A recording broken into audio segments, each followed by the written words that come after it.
to embark on a UK tour next week. To get into playing live again after their studio cocooning period, the Manics performed a secret warm-up gig at London's Marquee Club yesterday.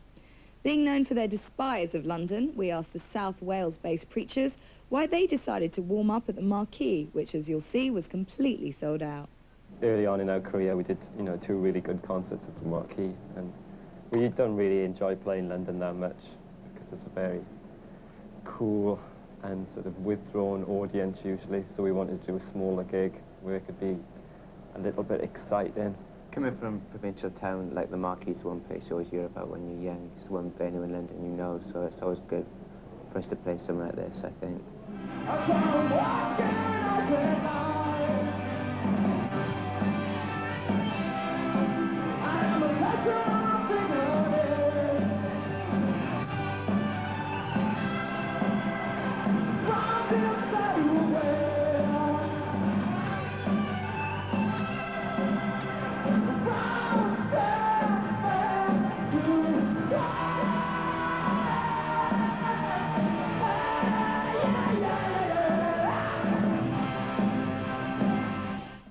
Single titled From Despair to Where.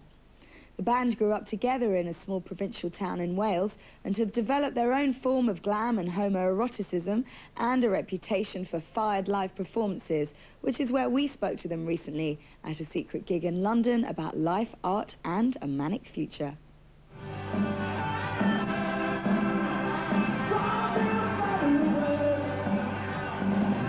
While being in a band and going on the road would be described as better than working by most bands, touring for the Manic Street Preachers isn't their idea of fun. We're pretty ordinary lads kind of thing, from humble backgrounds, and we always see the value in work.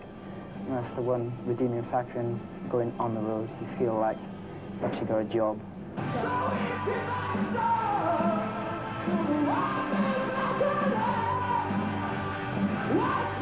When the Manics tour Europe, they'll play mostly in big cities, something that they don't think is fair, being from a small provincial town in Wales themselves. I think record companies have got a really outdated concept about how to tour. They think you do one gig in France and you feel like, hey, we've done France. It's really like patronising attitude, Nobody would expect you to be successful in Britain by just playing London once, You've got to tour the whole country. You get a very false perspective of where you actually are. So we're always go down better in those sort of provincial towns because I think they understand us better than maybe like capital audiences. Like same in Britain, outside London, we're much more understood because they understand our lifestyle and our background. Whereas like in the city, there's so many things to do.